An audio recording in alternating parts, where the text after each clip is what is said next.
नमस्कार, बहुत बहुत स्वागत है दोस्तों। जय हिंद। आप सभी के लिए आज की बड़ी खबरें लेकर आए हैं। एक एक करके जानेंगे आपके अपने यूट्यूब चैनल पर सभी बड़ी खबरें। जी हाँ दोस्तों, इन बड़ी खबरों को जानिए। मुख्य समाचार हैं। आपसे रिक्वेस्ट है कि आप चैनल पर नए हैं तो चैनल को सब्सक्राइब कीजिएगा। दोस्तों, सबसे पहले और ताज़ा खबर की ओर बढ़ते हैं। कानून मंत्रालय की दो टूक, बैलेट पेपर पर विचार संसदीय समिति के क्षेत्राधिकार में नहीं। दोस्तों, एक देश एक चुनाव का मुद्दा बीते कुछ हफ्तों से लगातार सुर्खियों में बना है। ताजा घटनाक्रम में केंद्रीय कानून मंत्रालय ने बैलेट पेपर से चुनाव कराए जाने की संभावनाओं पर विचार को लेकर अहम बयान दिया। सरकार ने साफ किया कि बैलेट पेपर से चुनाव कराए जाने की संभावनाओं पर विचार संसदीय समिति के क्षेत्राधिकार में नहीं है। बता दें कि जेपीसी में विचार के दौरान कुछ सदस्यों ने मत पत्रों से चुनाव की प्रणाली पर लौटने का सुझाव दिया। कानून मंत्रालय को लिखित जवाब देना था। इस पर केंद्रीय कानून मंत्री ने स्पष्ट किया कि बैलेट पेपर पर वापस लौटने का मामला जेपीसी के अधिकार क्षेत्र से बाहर है।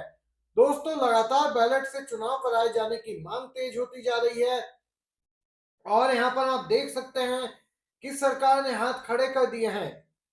सीधे तौर पर चुनाव आयोग के पाले में डाल दी गेंद।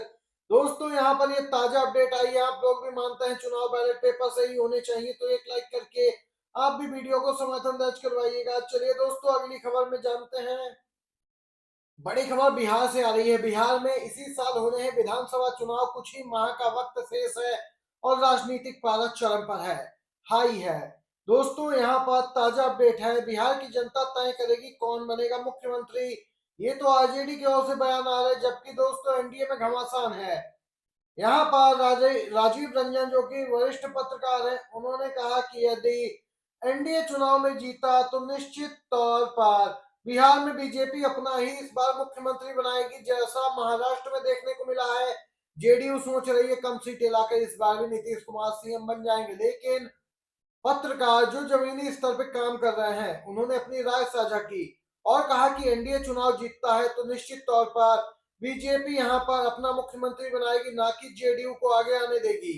दोस्तों, इससे पहले बीजेपी नेता दिलीप जायसवाल स्पष्ट कर ही चुके हैं कि चुनाव भले नीतीश कुमार के नेतृत्व में लड़ा जाए, लेकिन बिहार सीएम का चेहरा फेस कौन होगा यह बीजेपी पार्लियामेंट्री बोर्ड ही तय करेगा।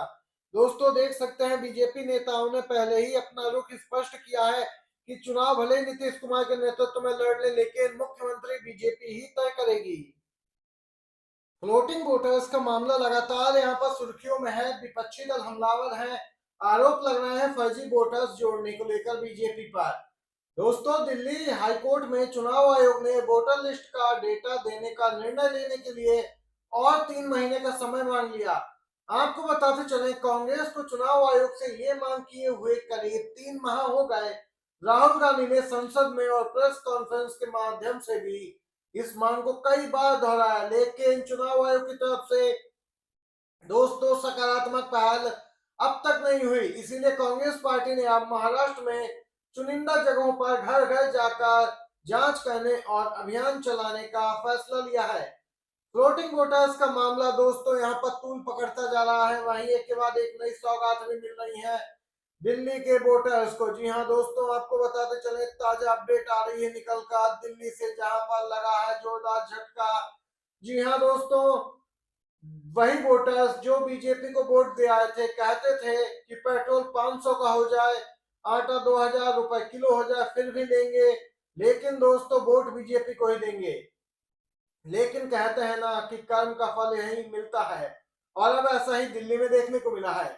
दिल्ली सरकार ने दिल्ली के पार्कों में एंट्री फीस लगा दी 20 रुपए की, और आज पार्क में 20 रुपए की फीस को लेकर सड़कों पर वही वोटर्स उतर आए हैं जो बीजेपी बीजेपी के नारे लगा रहे थे।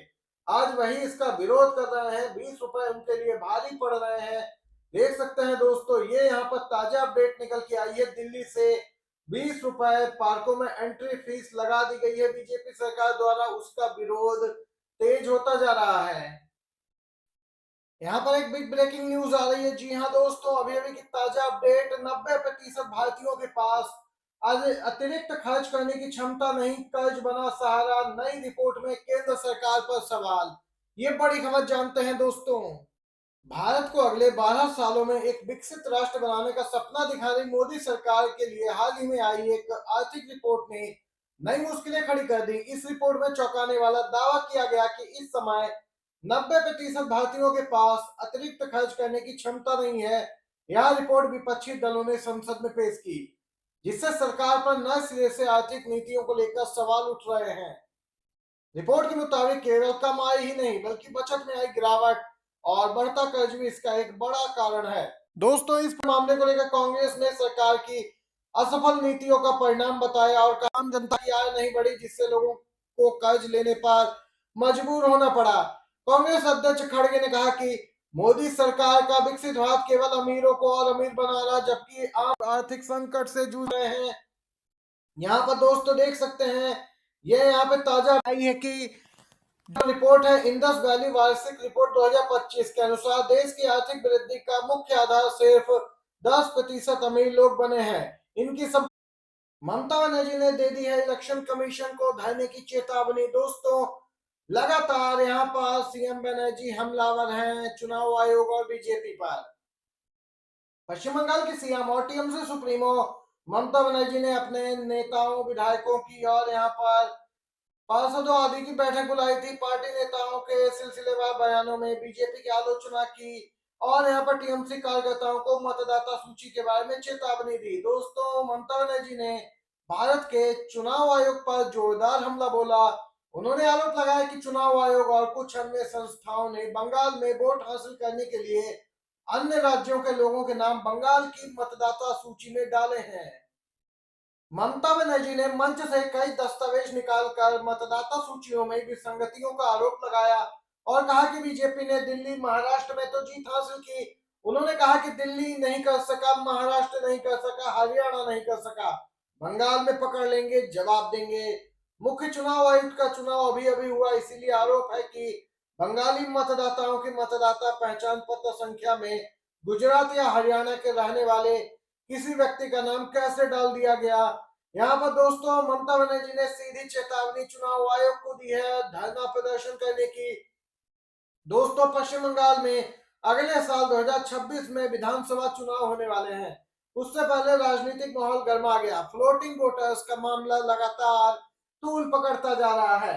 कांग्रेस हो या अन्य विपक्षी दल इस मामले को उठा रहा। वोटर लिस्ट की मांग की जा रही, चुनाव आयोग दे नहीं रहा और यहाँ पर फर्जी वोटर अब पहुंच चुके हैं पश्चिम बंगाल। ये खुलासा किया है पश्चिम बंगाल की सीएम ममता बनर्जी ने। इस प्रकार दोस्तों बीजेपी चुनाव जीतना चाहती है फर्जी वोटर्स का सहारा लेकर, जबकि इनकी कोई लहर नहीं होती है, कोई मोदी मैजिक नहीं होता, फिर भी ये आसानी से चुनाव जीतते हैं। ये आरोप लगाए हैं टीएमसी सुप्रीमो ममता बनर्जी ने। दोस्तों, आप भी सीएम बनर्जी की बातों से सहमत है तो वीडियो को एक लाइक करके कमेंट बॉक्स में जरूर लिख दीजिएगा। जय हिंद, जय भारत। आप सभी दोस्तों का वीडियो देखने के लिए धन्यवाद।